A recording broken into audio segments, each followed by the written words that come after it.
The second keynote speech and the panel discussion of today's SOILCON conference will be focused on transformation and synergies towards healthy soil and synergies between EEA and Norway grants and EU missions and other instruments.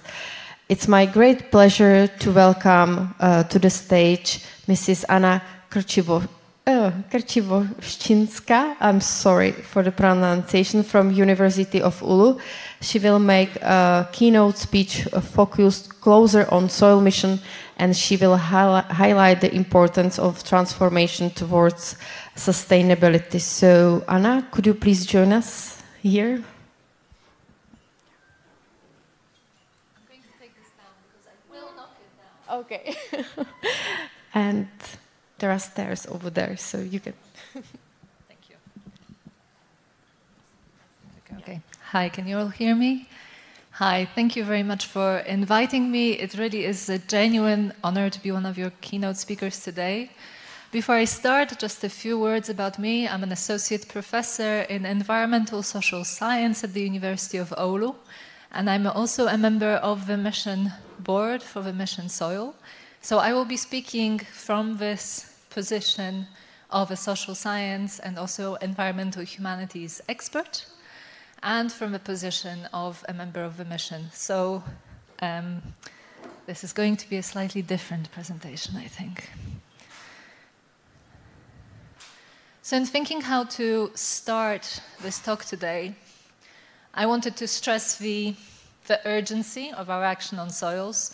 And for that purpose, I wish to share with you two images. So the first one is the 2023 most current update to the planetary boundaries as developed by the Stockholm Resilience Center. I'm sure this is a graphic and a concept that is familiar to many of you. It's a quantifiable measure of the way that humanity, the human society, is impacting the biosphere, the geosphere, the hydrosphere. And as we can see, the land system change, in the sphere of land system change, we're way out of the planetary boundaries and into what the Stockholm Resilience Center speaks about as the zone of danger, the zone of the unknown, perhaps the zone of known return. So the usual alarming message from natural science. And another image I wanted to share with you is an artistic work by Matthew Moore called Rotations. Matthew Moore is a conceptual artist and the fourth generation of a farming family in the United States. He grew up to the west of Phoenix, and he was the last of his generation to farm the land. As metropolitan Phoenix grew exponentially, housing has taken place of agriculture. And in response to his grandfather sending the first part of the farm for development, in 2004, Moore created Rotations, Moore Estates. This is a scaled replica of the housing development which is going to take over the land that has been farmed by his grandfather, by his father, and briefly by himself. And in speaking about this work, Moore said that he wishes to reveal consumer models that make us disobedient to the relationship with land and time. Through my artwork, I reveal the impact of the American dream on our society and on the land. This is a very different way of representing our impact on land and our changing society to the planetary boundaries. It is no more powerful because of its specificity. Perhaps it is more powerful because of its specificity, because of the human story that is at its heart. And it's this centrality of the human story, the centrality of values, and this relationship between the shape of society and environmental challenges that I really wish us to keep in mind as I go on with my presentation. So within soil research, we have seen a transition from a chemical physical paradigm to an ecological focus on soils. So this idea that soils are not just an inert substrate, that can be manipulated through additions of chemical compounds, but that they are an ecosystem. A living and dynamic ecosystem is now very powerful within our conceptualizations of how soils work, how they are, and why they are important in soil research. And this is the perspective that is also having a very strong uptake in civil society. And here I'm always thinking about soils in this framework of the critical zones. I'm borrowing this representation from my colleague, Professor Steve Banward at the University of Leeds. For those of you who are not familiar with these conceptualizations, the critical zone approach is particularly powerful because it brings attention away from this planet, a space that is not linked to our lived experience, to specific places. The critical zone is the space of livability between the top of the tree canopy to the bottom of the lithosphere. This is where life happens. This is where life-supporting processes happens. And soils as a living ecosystem are at the heart of this critical zone. They participate in the transfer of energy from the sun into ecosystems through all the work done by the, by the roots and the living organisms in the soil. They participate in hydrological cycles and imprint their own qualities onto what happens in waterways, and so connect to oceans. And finally, they participate in the exchanges with the atmosphere. So if we're thinking about missions, the climate change mission is very strongly connected to what happens with soils. And I like to play even more around with Professor Banward's visualization by adding us. So this is also why I think thinking about soils as this engine of the critical zone is very powerful, because all of these aspects of the activity of the soils are also aspects with which it connects to society. So the functioning of soils within critical zones is basically the way that human societies function. So we can't think about the changes to these processes, we can't think about the measuring of the importance of these processes without thinking about this connection to human activity. And perhaps an unchallenging way of thinking about these connections is thinking about this important work that we need to do in terms of connecting the health of soils and the composition of soils and the functioning of soils to the different areas of social life. So this is maybe the way that we usually think about acting on environments. But we need to think about what is the relationship and impact and imprint of forestry on soils, and how do soils imprint themselves and impact forestry activities. How does this connect to infrastructural development? How does this connect to city development, to food growing, to gardening, to waste recycling, etc., etc. So this is actually fundamental work, fundamental scientific work that needs doing and that is very urgent, and that is the kind of work that the Soil Mission is supporting. But another way of thinking about this relationship and the need for looking at this relationship is thinking about transformation. So while this framing maybe tempts us to think of tinkering, of achieving the same while using less, of making incremental changes under a good objective, what we can also think about is this larger systemic shift. In order to transform all of these areas, we need to pay attention to values. So this is the kind of thinking about systemic change, sustainability change that is coming from sustainability transformation thinkers who are increasingly arguing that achieving sustainability requires not just changes to the variables, so this tinkering with existing relations, but also ways of thinking, values, perceptions, meanings, and ways of interacting. And this means not only paying attention to the relationship between forests and soils, but to all the institutional, cultural, economic and political arrangements and power relations that are implicated in the connection between forests and soils. This doesn't just happen. There is a huge social infrastructure, social agenda, values and meanings that shape how, for example, soils and forestry are connected. And these are also the areas that require our scientific attention and that require our scientific thinking about transformation.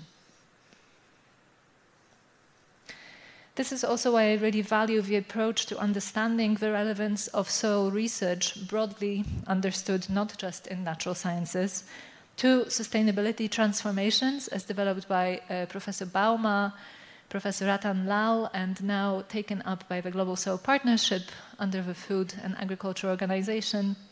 And this is the thinking that directs our attention to soils through sustainable development goals. So sustainable development goals are basically an agreement on values. And that's why I think they offer a particularly powerful way into thinking about transformation of soils and society. If we agree that access to fresh, healthy water, safe water, is a societal value that we subscribe to, that we agree to, then how does that connect to soils?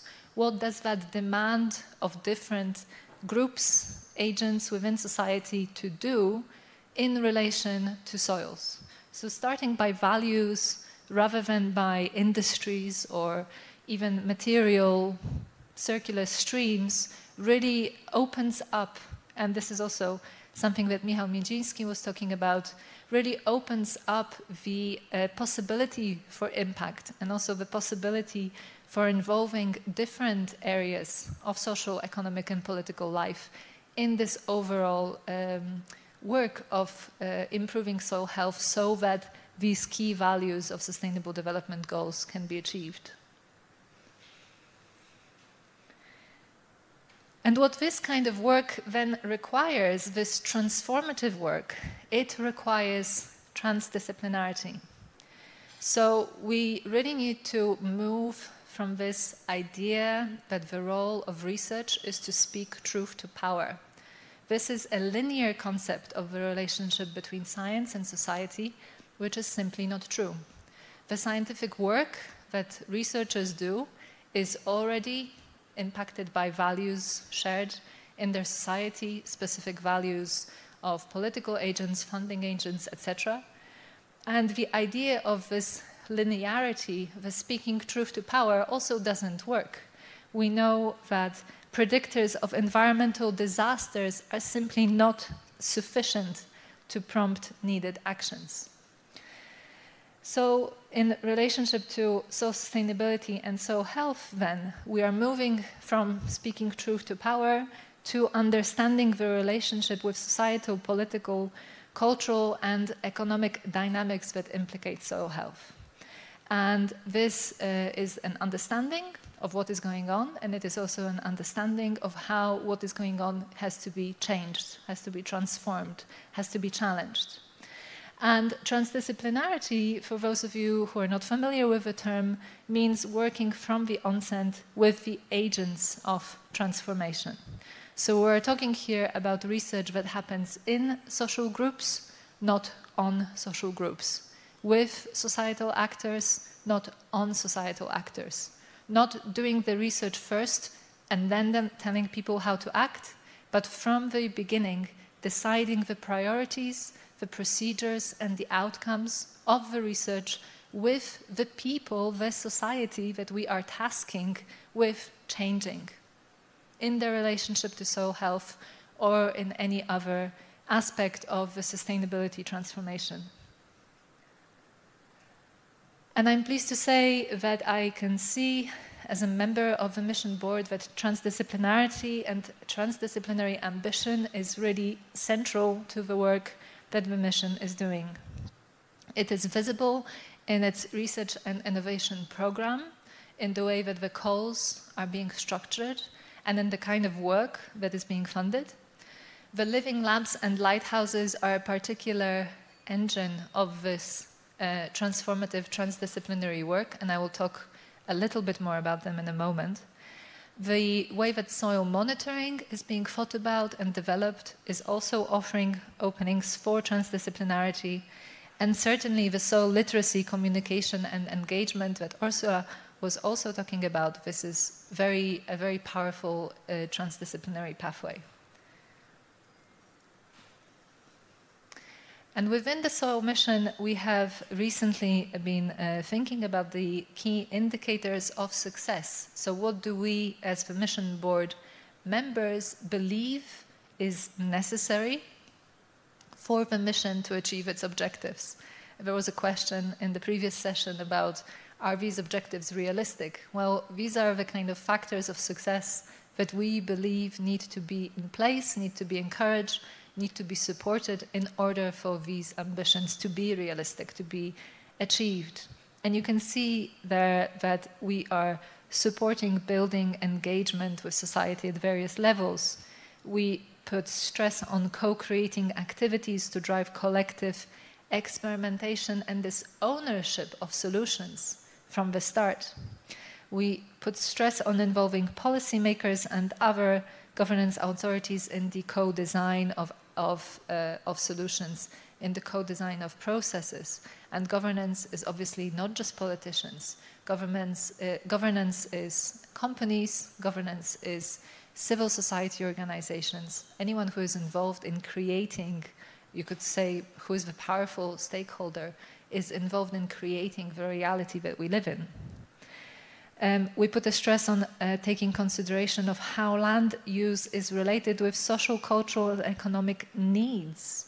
I think this is very important. Very often in driving this message of environmental sustainability, agricultural transformation, we forget that what we are talking about here is people's livelihoods. It's people's lives, it's their relationship to land also as an economic asset. So that really needs to be taken into account. Therefore, we wish to stimulate models that stimulate efforts to develop economic models which create circularity and solidarity economies, so that really embed livelihoods in sustainable arrangements in different sectors. And finally, we support the combining and networking of activities at different scales, and I think the previous presentation really talked about that in quite a lot of detail. So I would like to shine a light on these kind of transdisciplinary work examples that have already been funded under the mission. And I could talk here about other projects. I just, because they all really have this transdisciplinarity element. But I chose to focus on these two in particular. Firstly, and I think this one is important, and I encourage you also to follow its activities online. The project Prep Soil, which is helping actually the rollout of the mission and supporting the mission's success. Its objective is to co-create and roll out tools and spaces for interaction, knowledge sharing, and co-learning. And it is creating, I think it has a very nice approach towards co-creating this assessment of regional soil needs. So it's an attempt to really start this work of transforming our relationship with soil from the local needs. The second project I wanted to mention is Humus, and here we're looking at engaging municipalities and regions specifically with regards to urban soils, municipal soils. And there, I think also this may be of interest to some of you here in the room. The project will soon launch a call for pilot projects which are promoting wider co-assessment and transitioning exercises on local soil challenges. So what we're talking about here is pilot projects that basically put this transdisciplinary approach in action in different municipalities. So if this is of interest, the call will be published on their website very soon, definitely by the end of the year. And now I would like to focus specifically on the living labs and lighthouses. This is something that was mentioned before. funding 100 living labs and lighthouses as a leading mechanism for this transition to healthy soil is a key objective of the mission.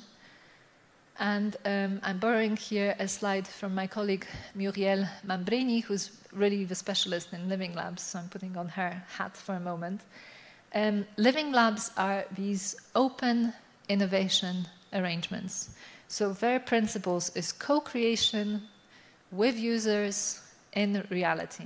With living labs, we are really talking about moving research from the laboratory somewhere in a white building far away from the city into the heart of people's lives.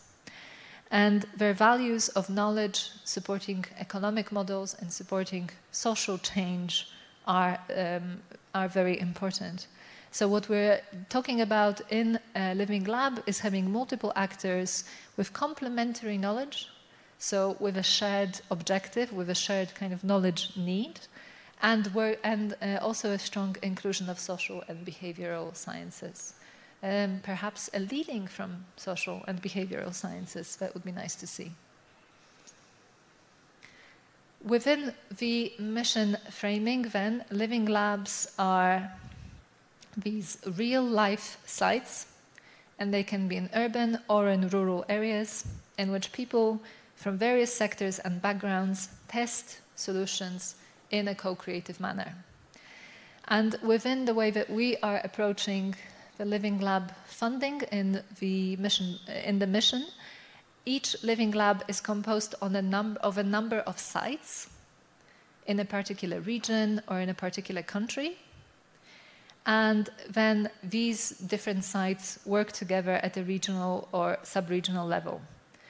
Then, in order for the activities of these living labs to be coordinated and compared with other places, the further requirement is that the living lab project involves at least 3 member states. So ultimately, with each living lab project, what we're looking for is at least 3 member states and then a number of sites in a region or in a country under this one umbrella of a living lab. I think that's an important mechanism to highlight here.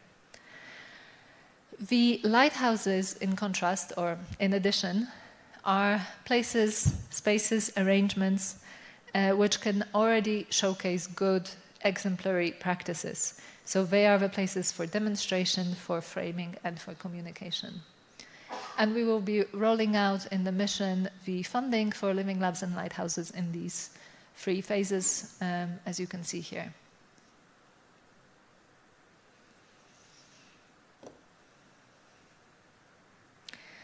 So I have already spoken about the mechanism, the sort of the architecture of the living lab call, which I think is important to understand. And I'm happy to talk more about that, actually. And because the ambition associated with the living labs is for the bottom-up engagement, is for acting on social needs, that requires quite a lot of networking, that requires quite a lot of community building in advance to the calls being issued, in preparation for the call, in the creation of the consortium, etc. And I know that this is really heavy work that requires a lot of time and a lot of investment. And so a successful or a promising mechanism for that, which we have been testing, for example, in Finland, where I am based, is the creation of mirror mission boards.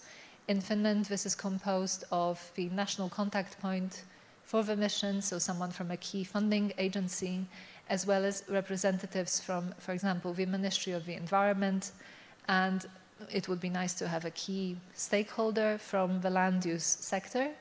And this mirror mission board then can act to support these activities related to the networking that needs to happen for living labs to come together, as well as all the other activities of the mission, really making sure that a member country can really benefit from the mission activities at all scales. Because without that, we are risking that, again, it is the most well-known and already well-funded institutions that are going to benefit. We really need to do this networking to bring society into the mission in the way that we really want to see. And to help with that, we have another project which has been already funded under the mission, the project called Nations. And the objective of Nations is to support regional stakeholders in applying for the Soil Health Living Lab topics. Nations is currently hosting a series of capacity building webinars, and they will be supporting member states to apply for living labs in a number of different ways. So please check out their website and follow their activities and become involved. How am I doing for time? Okay, great. So I wanted to also mention the manifesto. This was already mentioned by Orsolia, but the manifesto is worth paying attention to also because it is a networking tool. It is a further networking tool. So as was mentioned already, the Soil Mission Manifesto is a pledge. It is a public act of support for soil health and of support for the mission and its activities related to the soil health transformation. So anyone can sign it, whether you're an individual, an institution, a group. Schools can sign it, research institutions certainly. And it's a non-legally binding document which formalizes stakeholder and citizen participation and support in our mission activities. And the really good outcome from signing is that the signatories become part of a community of practice around soil health all across Europe and beyond. And this gives the signatories access to mission-led knowledge through a newsletter, and basically it puts you in touch with what is going on in a more direct manner. So I think there is a good outcome from signing it, as well as the political statement or an ethical statement, if you like. And it's quite nice, so you can print it and put it up on your wall and share it on your socials and show your support for soil health.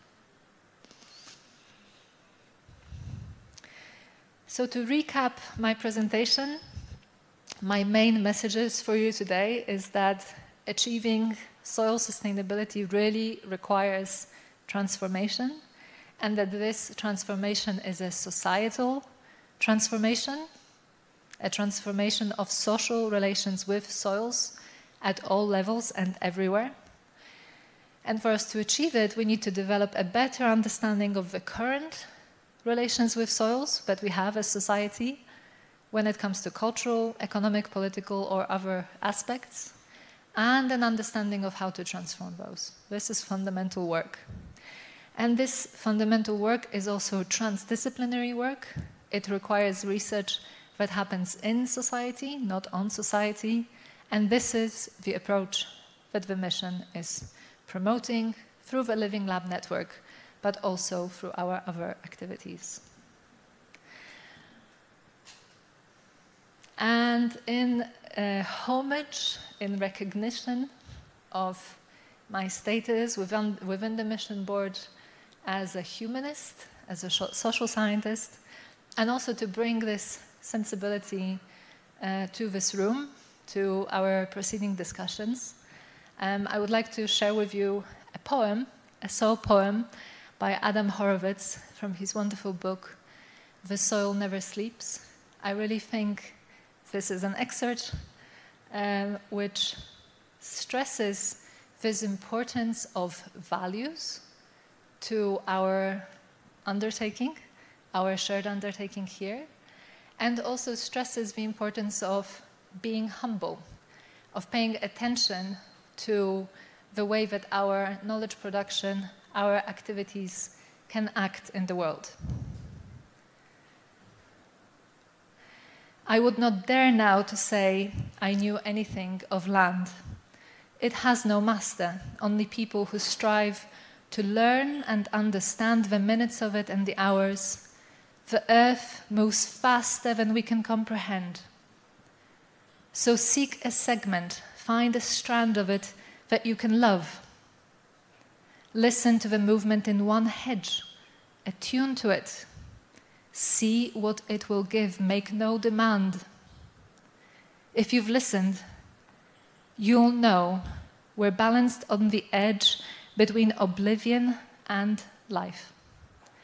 And that the only charm for our salvation comes in the moments when we pledge to do no lasting damage, cause as little harm as we can manage in field or office, city, street, or farm. Thank you.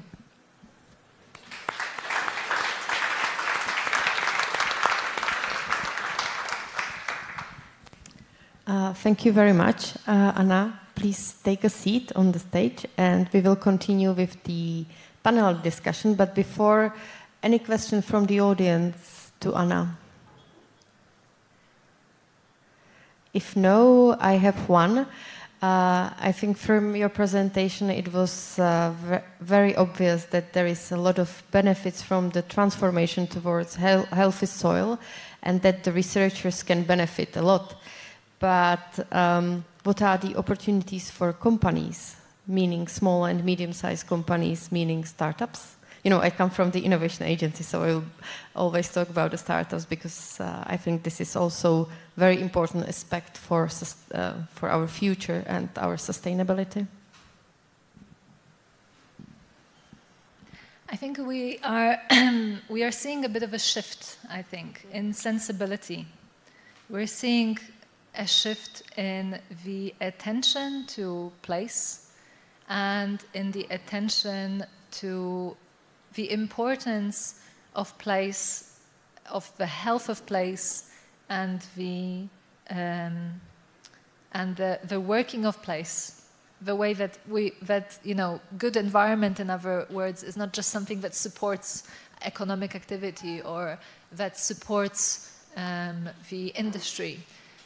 We're seeing a shift to this recognition that places are where we live, places are where we feel good, and this is coming from different disciplines. So this is also coming from the natural sciences in terms of higher and higher recognition of the importance of the microbiome in the soil to our health, of this connection that we have on a psychological, on a biological level to the places where we are. So for me, it is very rewarding to see the growth in innovation at small scales, at local scales, at all scales, the innovation in what I have referred to in the presentation as solidarity economies, in different models that support livelihoods, so support people to make money, support companies to exist, but that focus on enhancing this relationship between people and specific places. And I think this is a sensibility that is supported by the mission. We are really using a lot of resources to enhance the knowledge and innovation and also enthusiasm for making places better, and people's lives better by improving the environment, by improving the connection with the environment through this focus on soils. So for me, this is a great opportunity for innovativeness of the kind that you're referring to. Thank you very much. And we don't have any questions on Slido. So, yes. Thank you very much for the wonderful presentation. I have a question on how you in the board reflect on the multiplicity of visions about how land should look like in the future. And specifically, when it comes to land use, we have this contrasting vision, one with drones flying over the fields and robots basically dealing with farming, with maybe even without people. On the other hand, there are visions closer to agroecology with people really with a strong connection with land and so on. And obviously there is zillions of visions in between. I wonder to what extent these discussions come in play when mission is designed and elaborated and so on, because obviously there are real interests attached to these different visions and different ways, to link back to your money on how business is to be run on land and how livelihoods are to be based on different visions of land use. Thank you for that. So I can't reflect on how the missions were created. I entered an existing structure. I'm also a member of the second mission board. So there are certain ways of working which are in place already. I'm working within an existing structure. I can say that from the mission board activities and from the documents that I shared from you from within the mission board, you can see that we have this sensibility towards opening up these decisions. So there is no one vision and there is no one there's no one correct answer. And to assume that there is one correct answer is a bit hubristic. And this is certainly not something that we would support. So what we are supporting in our advisory role as experts is this opening up, the creation of spaces for dialogue and conversation and co-creation of solutions that have the widest possible societal uptake and regard. This is what I wish for also myself with the activities of the mission. Thank you, and I think we can continue with interesting discussion during the panel. And I would like to welcome to the board Alexandra Haugstad, a special advisor from Research Council of Norway. Alexandra, please take the floor. You're welcome. I would like to welcome Emil Cinchala, Head of Science and Research, Institute of Forest Ecosystem Research, and former member of the Soil Mission Board.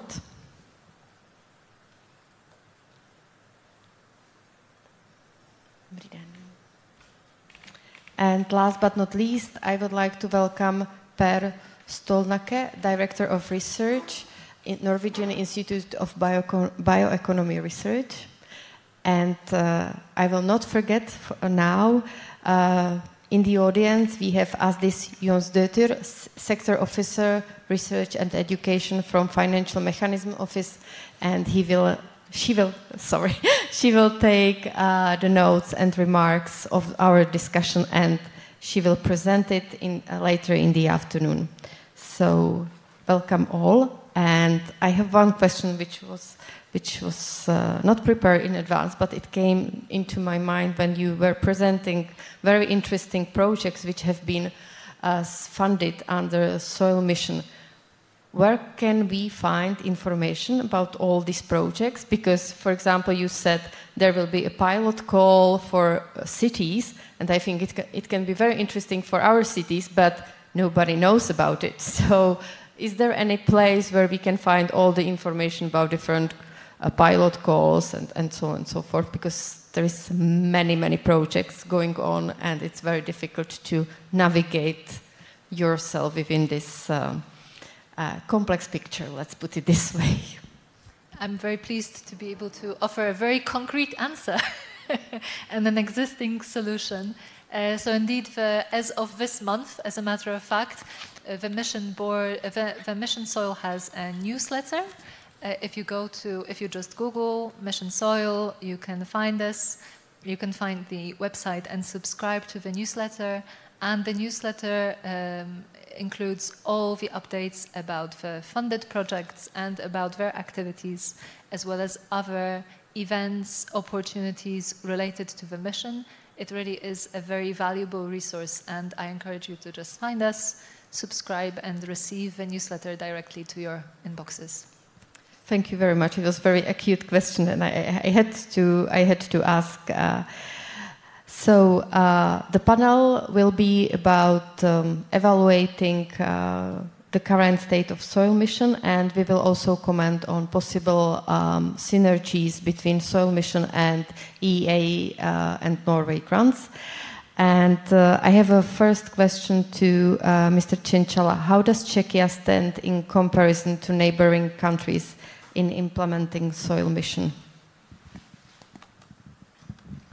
Yeah, thank you very much. Let me once more thank to Anna Krzywosinska for very nice introductory presentation for our session, so it was really great.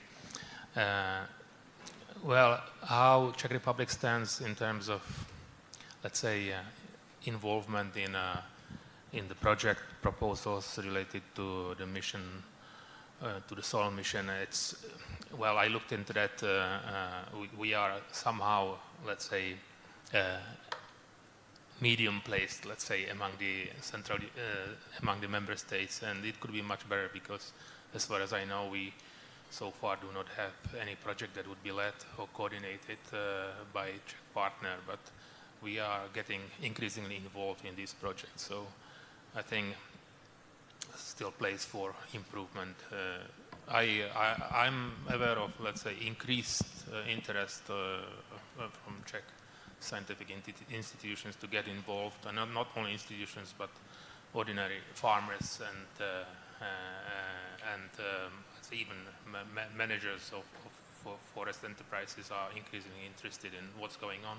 This is linked to overall rising interest in Green Deal issues and new policies that are linked to the landscape and environment in general. So that's you know that in our country we are in very concerning situation with our forestry, which has been marked by general society. We undergo deep, let's say, bark beetle calamity that was drought induced. So people are pretty well aware that there is something going on with the environment and that we should do something with soil that is actually precondition for healthy environment and healthy society in general. So I think we are in general getting to be more heavily involved in soil mission related projects.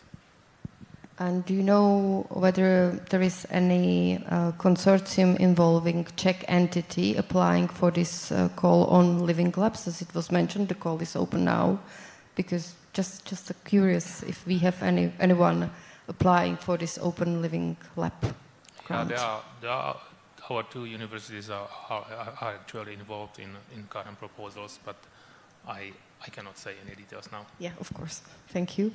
Anna, a question for you. What are the provisions on the future direction of the soil mission? Future provisions. You know. Provisions. Yes. What will happen in future with the soil missions? Any shifts? Do you expect something to change? Well, I'm very pleased to say that we have just undergone the assessment. So all the missions have undergone an assessment process, and the funding is going to continue. I can't remember the exact number of years. I believe it's for another 5 years. So this is, I think, a testament to, and please correct me if I'm wrong, was it 5 years? Yes. Yeah, okay, excellent. So I think that's a testament to the success of the mission approach, the recognition of the importance of this way of working. I think we're going to continue and hopefully keep stressing these values of transdisciplinarity, social relevance, and value-led research that we have been exploring in the last 2 sessions. This panel should be also about highlighting synergies between soil mission and relevant initiatives. And I have a question for Per and then for Alexandra. If you could present some relevant projects under the soil missions, but some relevant projects which also support the soil mission from your organizations. Yeah, I can. Thank you first of all for the invitation to take part in this panel, and I have really enjoyed the discussion so far. And thank you very much for an excellent presentation. You took one of my important points, and that is namely that we need, when we are dealing with soil science, not only look at the environmental dimension. You were particularly emphasizing the social aspects and also the economical part, and that should be weighted equally, because it's quite easy to have a tendency to just work on, for example, environmental pollution. Well, back to your question. We have it has been mentioned on the screen here before, and that is namely the European Joint Program on Soil. That was a program that started just the week when the pandemic started in February in 2000, because that is a rather huge program. The budget is 80 million euro, so 80 million euro. That should be 1.6 billion Czech kroners approximately. And it consists of 24 partner countries, including Norway, including Czechia. So it's the Czech University of Life Sciences who are the major partner from Czechia, and it's NIBIO, the Norwegian Institute of Bioeconomy Research in Norway, who is the Norwegian major partner. And in that program, well, there are approximately 40 funded projects so far, and we will hear in the afternoon about one of the projects. I think it's called Metal REM. But nevertheless, that program is very, very relevant and is also highly contributing to the mission of soil, because it's dealing with soil carbon sequestration. It deals with climate change mitigation and adaptation strategies in terms of soils. It's are dealing with agricultural production systems and also to create even more sustainable agricultural production system. And it also are collecting and harmonizing a lot of European soil data.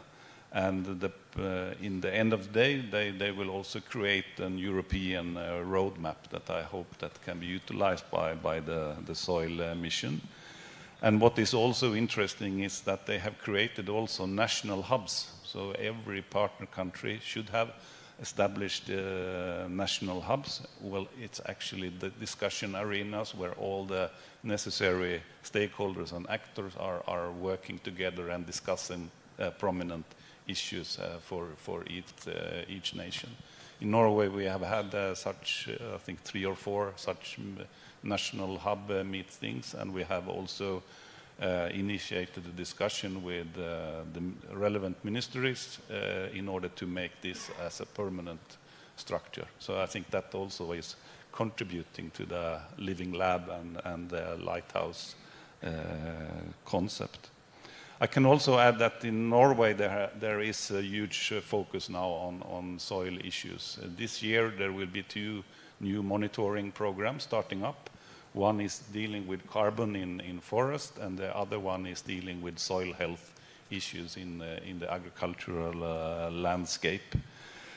The mission thought has also targeted the Norwegian government. So when the new long-term plan for research and education was launched October last year, they have launched 2 missions. One is on children and how to include foreigners better into our society. But the second one is very relevant also for the soil mission, because there is a Norwegian mission now called Sustainable Feed. And that is targeting both the aquaculture business, but also the land-living animals. And that is very, very relevant also for the soil mission. So I think there are a lot of initiatives, there is a lot of programs going on. So I really think that we have had a very good start for this societal transformation that you are talking about, Anna. I will stop there for the time being, but I can come back later. Yes, Thank you. Alexandra, could you name some of the initiatives linked to Soil Mission? Well, in Norway grants, so I'm speaking from a different perspective than Perry is. Perry is representing a research institution, and I'm representing research founder. And also research founder heavily involved in the program Kappa, which is kind of the origin of this conference. So I'd like to kind of give a slightly different picture from the structures, and also a little bit of history. So in the current Norway grant program on research and applied research in Czech Republic, the Kappa program, when we started this program, it started with an open call. So at that moment, we did not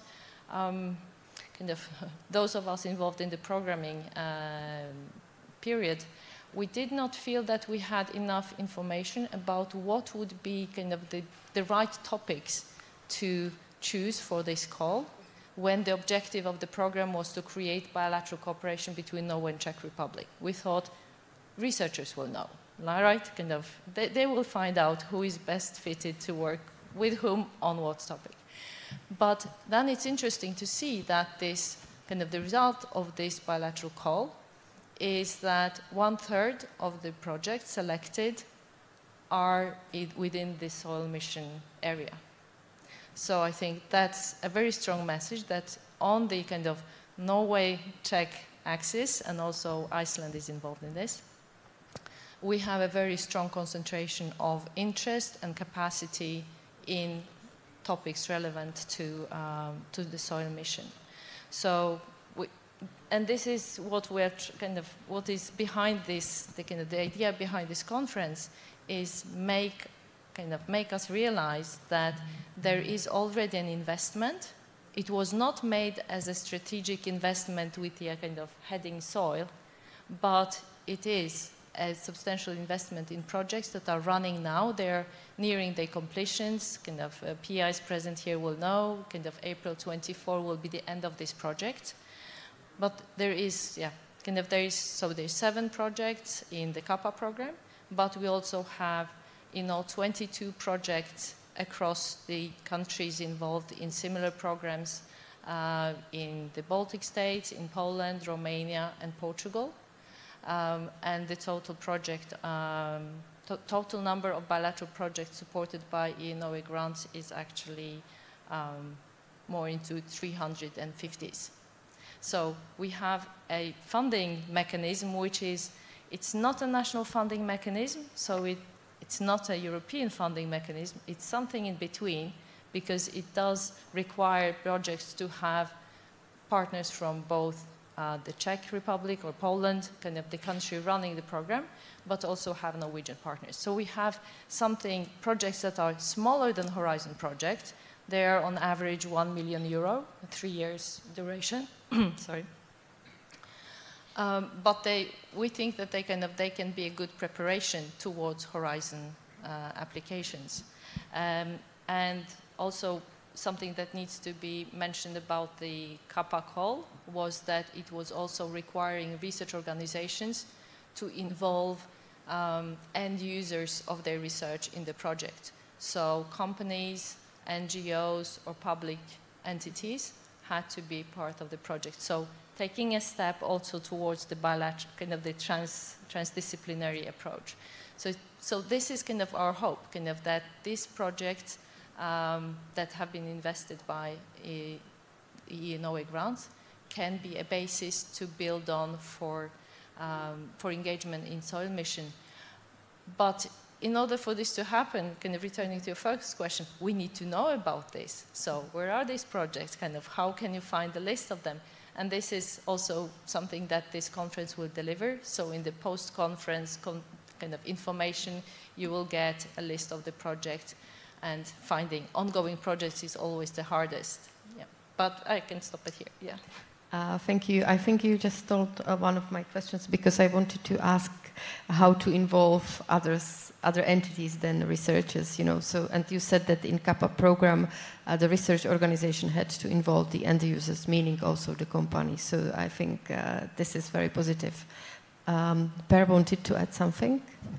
Yeah, I just wanted to say that I'm a big fan of this bilateral EEA Norwegian funding mechanism, because the major disadvantage with the EU-funded project is that you had to more or less cover pan-European problems. And the big advantage with these bilateral calls, whether it's between Norway and Czechia or Norway between Poland, is that you can identify common problem areas that is hardly funded by the European Commission. So that is the strong advantage. And following these EEA grants, I think it has become a very, very efficient tool. So I'm strongly advocating that this should be even more elaborated, because this is a possibility to work on country-specific issues in a bilateral fashion. And there is a lot of win-win situations here because there are competences in countries or tools, methods that can easily be tested out in each country. So I'm, again, a strong advocate of this funding tool. Thank you. And how can we, or how should the funding of missions be optimally aligned, and what can be done in future to better coordinate the Horizon Europe calls, the bilateral calls, and other funding which is available? Alexandra, do you have any idea or suggestion what we should do, to better coordinate this funding? It's also space. a question of kind of who should do what, right? Yes, exactly. So as you mentioned, so from a kind of what funders can do, what we kind of already are trying to do is to set up calls that incentivize and make possible, because sometimes you have like barriers kind of under this call, we cannot fund this, we cannot fund that. So making sure that those barriers are eliminated, that you are allowed to bring in an international partner, you are allowed to bring in an NGO into the project. So kind of, yes, kind of we're noting this and taking it to the future.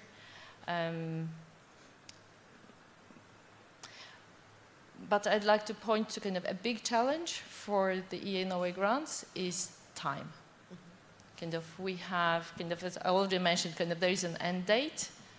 We do not know when, if and when another funding mechanism will start.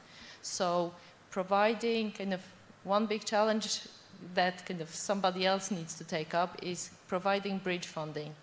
So the cooperations that are ongoing now, they're probably going to be starting, kind of the project will be starting thinking about what they would like to do next.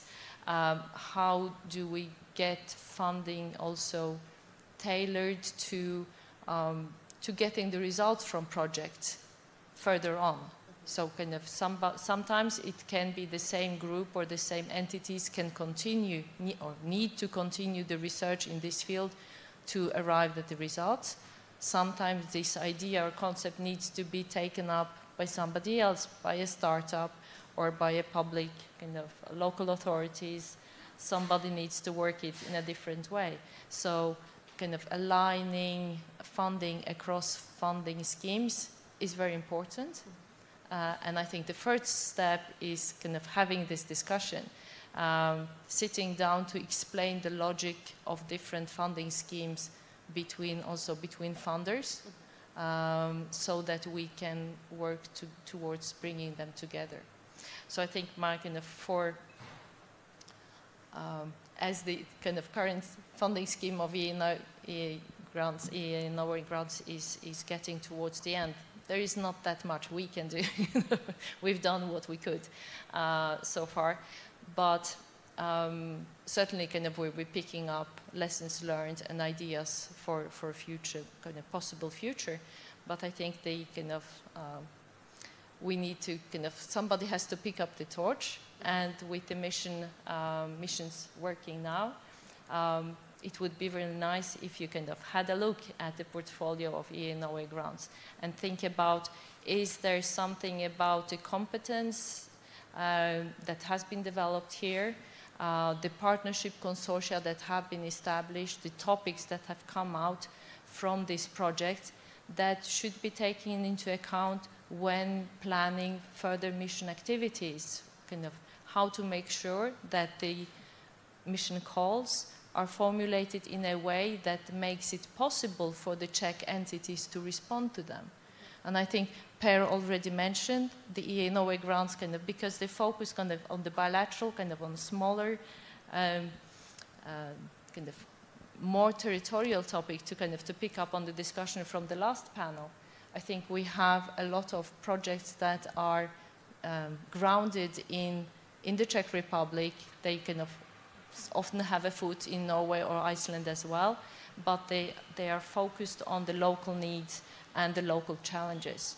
So I'm hoping that kind of this insight from the EA grant projects can also be taken up in the future work for the, so that's a challenge for the missions, So basically we need a new funding mechanism which would bridge the bilateral cooperation and Horizon Europe, something in between. Yeah, that would be nice, but where is it? No, but at least kind of we need kind of what aligning what we have. So maybe a question over to the missions. Kind of, is there something that you think that you could pick up on from EA grants for the future? We also have some representatives from ministries. Kind of, is there any bridge funding? Kind of, what do we do with projects that are getting towards the end? How to help them disseminate, kind of get the results into the society, and how do we help them create and formulate new projects? Because kind of, so how hard, maybe my question to Anna will be kind of how difficult is it to build up a successful consortium for a mission project? Kind of, does it have to be big? Is it difficult? Yeah. And can I add one more question? Is it the role of living labs to take the results of the project, for example, funded from this bilateral cooperation EEA Norway grants, and help to test the solution, the pilot the solutions? I don't know, just, because you have a big call open now, you're supposed to have 100 living labs, and they are about piloting and testing, and the results of these projects funded by by two partners, they are usually the results of research projects which need testing, piloting, and then scaling up. So can the living labs play some kind of role in this bridging?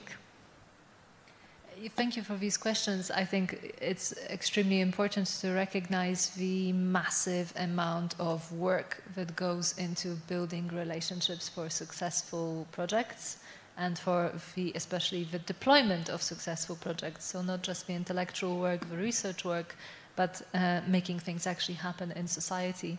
So I think that's an excellent point, and I will speak back to the mission secretariat with this question, with this aspect of how far are the work programs designed through an analysis of these already existing projects. Maybe this is something that Ursula can speak to a little bit as well. I don't want to put you on the spot.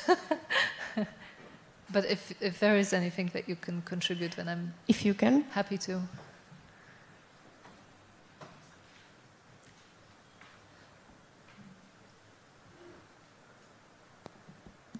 Thank you. Yes, very interesting discussion. How to use the outcome of the projects that you have funded.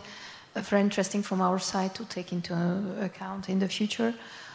Concretely, what I would say, if it's about deploying the solution on the ground, if you are at national level, we have national programs going on. So what I haven't said when I have intervened previously is that what we do in research, even in research, it's 10% what is going in research in general. So we do something at European level, but the main part of the research is done in the member states, in the private sector. So we can our part of the job, but there is many to be done in the private sector, at the national level. And if, I don't know what kind of soil projects you have financed, very interested to see.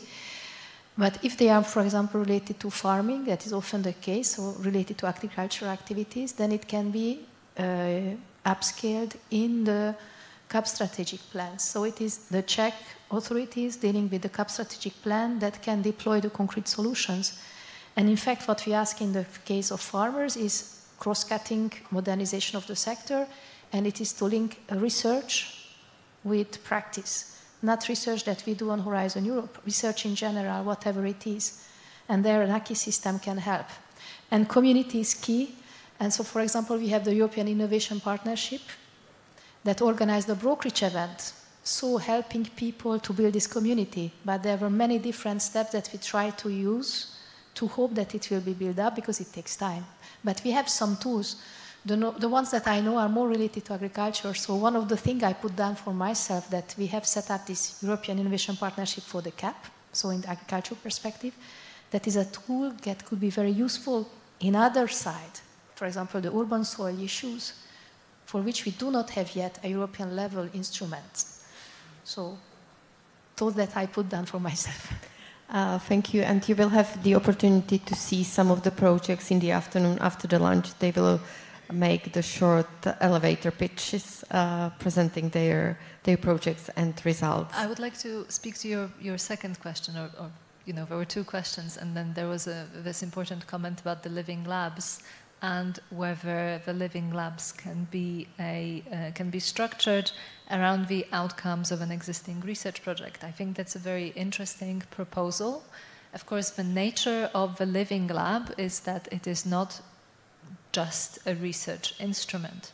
So the problematique, the key concept, the key research question, the key direction of a living lab needs to be owned by a number of societal members. So it can't be just the idea of a research institution or a particular group within a research institution. It has to be recognized and subscribed to and seen as important to act on by other members in society, by groups, organizations, individuals, etc., that are members of this living lab.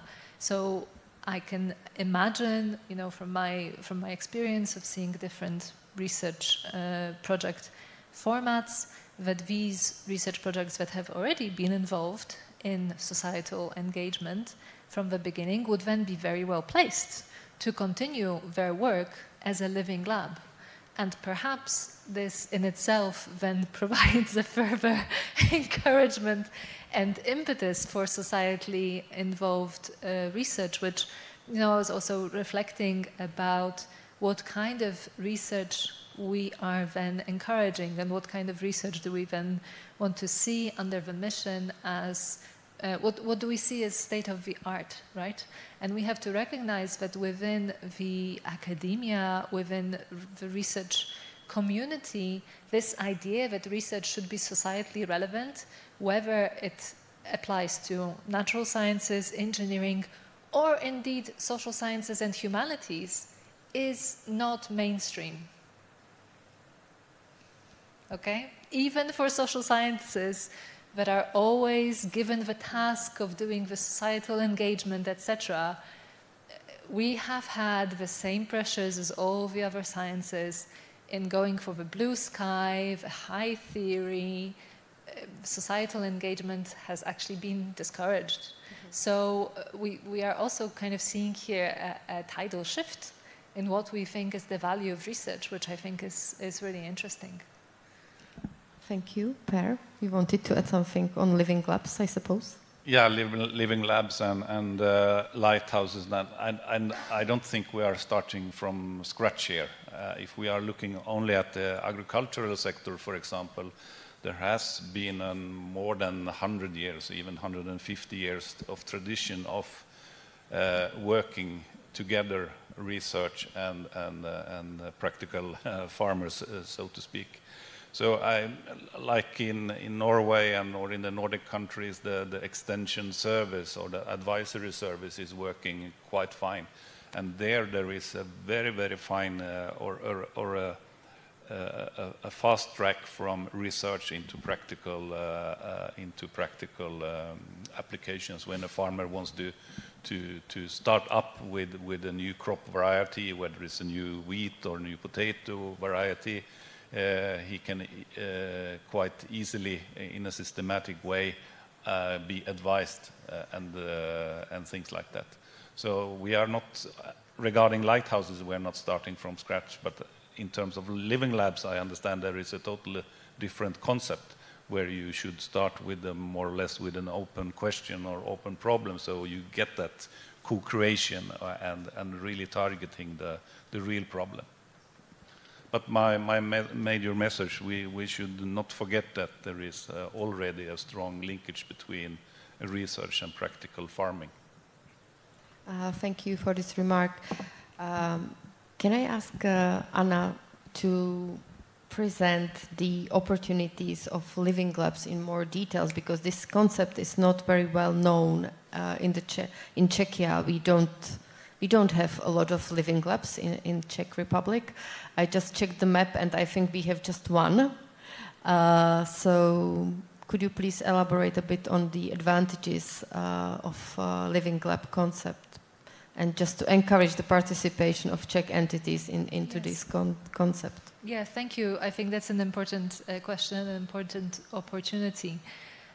So I would start by saying that the living lab we could think of it as an umbrella concept that actually is applicable to a lot of existing open innovation arrangements, social innovation arrangements that already exists. So we could say, okay, this is the new buzzword, this is the new concept, but actually there is a lot, as your example shows very well, but there is a lot that has already been going in the relationship between businesses and society, between research and society, within society, that corresponds very well to this idea of a living lab.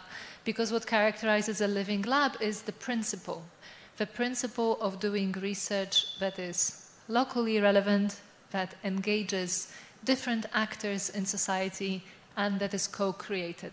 So there are a lot of examples that correspond to these principles already, and that could, if you like, rebrand themselves or seek a new recognition by using this concept of living labs. So, for example, when I was still based in the UK, which UK has recently, last week, rejoined Horizon Europe, but until last week it was well out of Horizon Europe, and this was causing a lot of concern within the academic community and society at large. So with a group of colleagues, one of them Professor Bridget Jones, who was a member of the mission before me, we ran an initiative called UK Soils, and one of our efforts was actually to connect and contact as many organizations, existing sites where research was happening in this relationship between citizens and research, or businesses and citizens, and encourage them to recognize themselves as living labs and become visible through a living lab map. So we have created then this network of living labs so that these organizations could be recognized as such. And this effort of mapping living labs is something that is being done, I believe, by Prep Soil or one of the other capacity building projects. So this is already happening. So I don't think this is new. It's a new name. It's a new strength by using one concept. But I think there is already out there, and it is sort of the job of the national contact points and the institutions within member countries to work with these organizations, people, sites that you already know are exemplary or have the potential to be exemplary, to brand themselves as living labs and connect with all of this living lab activity on the European level through that. Thank you. Mr. Cinciola, I have two questions for you. The first one is, what do you think is the future of soil mission in the Czech Republic, and how can the mission objectives be more visible for Czech citizens? Because I think not so many Czech citizens know about the missions. Yeah, thank you. Well, I have noted these questions, but let me first complement to maybe one note to living labs, as Anna was explaining. Actually, a very important point about the concept of living labs is really flexibility. Living labs do have some quantitative parameters, but they are basically very flexible. So the setup of living labs may be, you can have small living lab structures, you can have very large living lab structures. For example, maybe one example from forestry sector, we have for example, ProSilva organization that has the European dimension, but there are national branches of ProSilva that run sites with progressive forestry that is badly needed for, let's say, adaptive management strategies, and these are perfectly suited for being kind of living labs, you know, in conjunction with relevant stakeholders, with foresters, and maybe also universities involved. So that's just one note to the concept of living labs, which is indeed a new concept and will require maybe some time to get digested by the broader society. And to the questions you put on, well, soil mission future, it's just beginning, so we are just starting the mission. It has been started just a couple of years ago. Now we are in pilot phase, and it will just, I think, increase in importance, and it will become really more and more aware in general society. So there is, well, you know, finally we have clearly targeted soil mission. Soil has been overlooked for decades, and now we have soil mission very prominent in European research agenda. We have newly adopted soil strategy for EU, which is perfect frame and complement to the soil mission topics, and so there is just, we can just expect more and more activities related to soil mission objectives. And the second question was how can the mission objectives be more visible for Czech citizens, for Czech farmers, and so on? Because I don't know whether they are aware of such a EU mission. Yeah, this is one of the major. It's listed as a final, but maybe major objectives of the soil mission to increase literacy and general awareness of the soil mission activities through various kinds of activities, including this one, for example. So this is obvious. Okay. Thank you. I think it's time for the questions from the audience. So if I can ask for the Slido, and could you please make it bigger? Okay. The first question. To what extent does the mission foresee collaboration with international partners via Global Gateway? I think it's a question for Anna. I cannot speak for the mission, so I cannot answer this question, and I have never heard of the Global Gateway, so this question is entirely wasted on me. Any other panelists? I cannot answer this question either. I can only say that you don't need that for cooperation with Norway, because we are part of the Horizon and the mission in kind of full space, so the bilateral cooperations from EU-Norway grants can continue to missions without kind of any complications. So you only need to add the third country, because I think this is the requirement from the Horizon Europe. Okay. The next question. Does the focus on new business model in the mission include non-profit models? Excellent question. Again, I am going to unfortunately send Michał and others interested in this to do some digging themselves, but I can offer some guidelines. So firstly, I encourage you to look through the work program and see whether this concept of non-profit comes up. I would be interested to see if it does. But also recently, one of the projects that we funded under the mission is called Soil Values, that is specifically focused on economic models for soil valuation and sort of incorporation of soil health into different business models. So that would be also interesting to see. Is that non-for-profit sensibility visible there? Yeah, very good question. Okay, the third one. How are living labs coordinated in terms of covering relevant European climate, geology and land use types, including history? Anna, I think all the questions are for you. It's okay, I'll do my best. So the living labs are not coordinated. The job of the mission is not to coordinate living labs, but to encourage their development and to support their development. So I wouldn't speak so much about the coordination.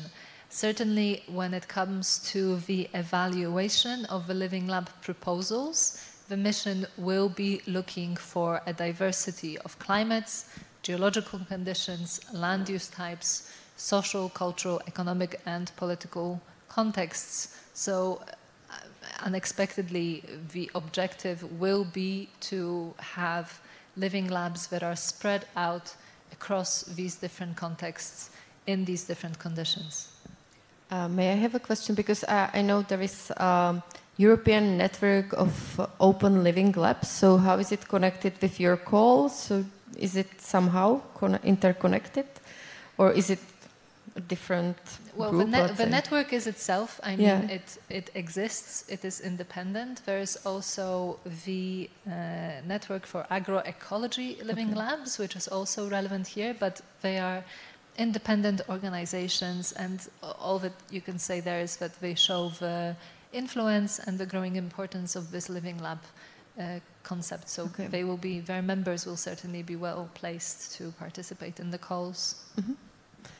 Okay. How to learn from farmers and other land use practitioners who don't want to be part of a formal mission project but do have a lot to offer to the mission. So I will ask Per if you can elaborate on this. Yeah, I think a great motivation factor is actually starting from what we heard from Anna, to start to talk about the social aspects and the economical aspects. In terms of participation, I think we need farmers on board and also foresters, and the reason is very simple. They know the soil for sure. They don't need scientific advices on what kind of yield is expected on that plot with that particular soil structure. But I think we should start with some carrots, which is starting from the social and the economical aspects. If we are starting from the environmental pollution aspects, I think we are going in the wrong direction.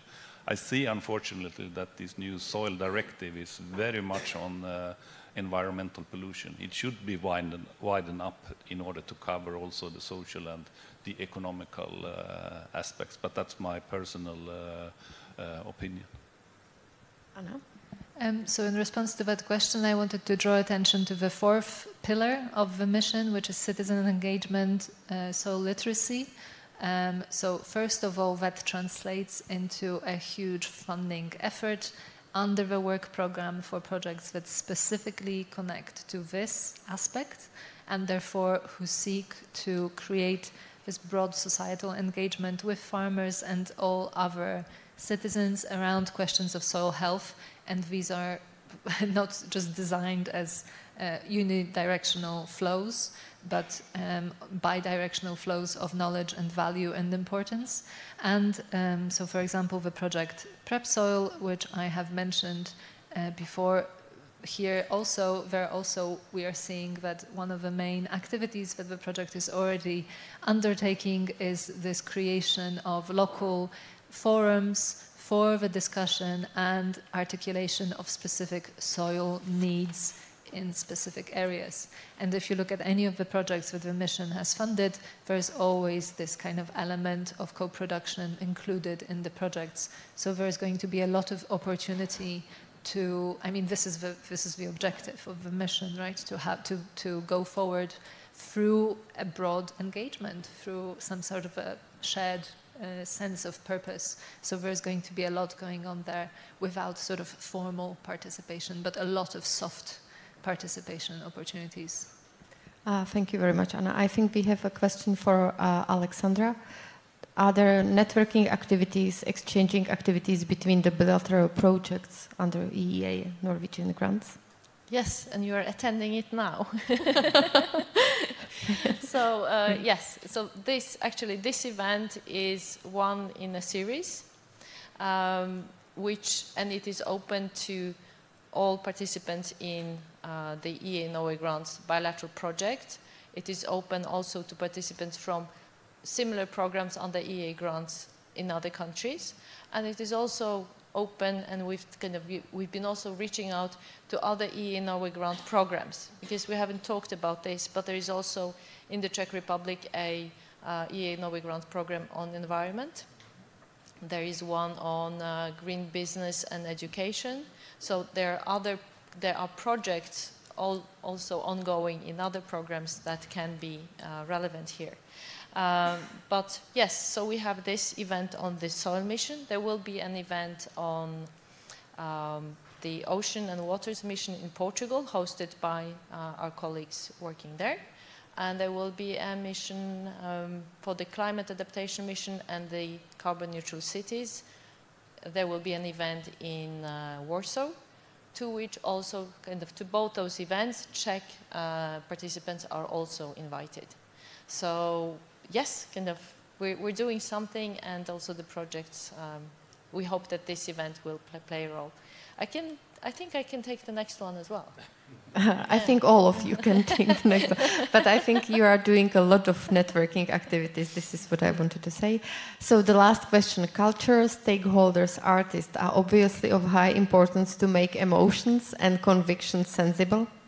But how to integrate single artist into a project consortia? So I think all of you can reply to these questions, and I will start with the ladies. So yeah, I can, since I have the from the EA Norway Grants project, the formal answer is that you can either an artist, a single artist will need to either establish an organization or establish a company to be able to join as a partner, but you can also be part of a project as subcontractor for dissemination and communication activities. And all the projects have a budget for that.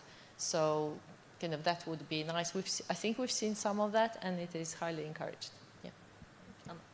Thank you. This is a great question, and I'm very glad that it has appeared. So first of all, I would like to stress that the job of artists is not to communicate. For that, we have communication specialists.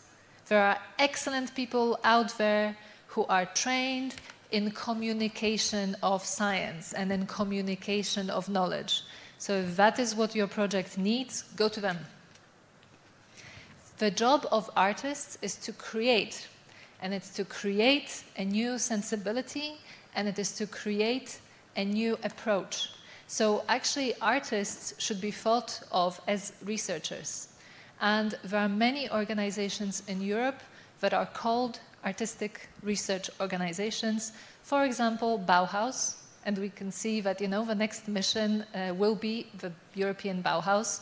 The Bauhaus Universität Weimar is an institution for artistic research, has an element which is for artistic research. So that's really important, that we shouldn't think about artists as communicators. They are engagers. They help research projects think, and the participants in research projects think in a different way. So it is quite possible to integrate artists into consortia as employees, for example, of artistic research institutions, as subcontractors to artistic research institutions. So please think about artists beyond dissemination, because that's just not the right place to start. And I will try to modify a little bit the question for the gentleman. Do you involve artists or cultural stakeholders into your consortia, Mr. Ciancela? This is really very nice final question, because it's really nice engagement that we need. I would complement again Anna with maybe saying that artists should provoke and generate good ideas within us, so they have certainly a place in a good consortium, and any way of involving them even with a simple subcontract, would definitely help the consortium to really provoke good ideas and help communicating them. Even though, as Anna said nicely, their role is not to communicate the results of the work done in the project consortium. Per, do you involve artists in the project consortium? Yes, in fact we do. I am aware about 2 EU-funded or Horizon Europe-funded projects that we participate in, not coordinate, and there are artists there, but unfortunately they are used only for dissemination and communication purposes. And I know that this has created somewhat frustrations in those 2 projects, both from the consortium itself, but also from the artist himself, because he didn't expect that it was his role to just draw up some very nice drawings after a meeting. So thank you very much for all your questions. You are a great audience. I have to say it again. Thank you very much to all the panelists for all your replies, inputs and ideas.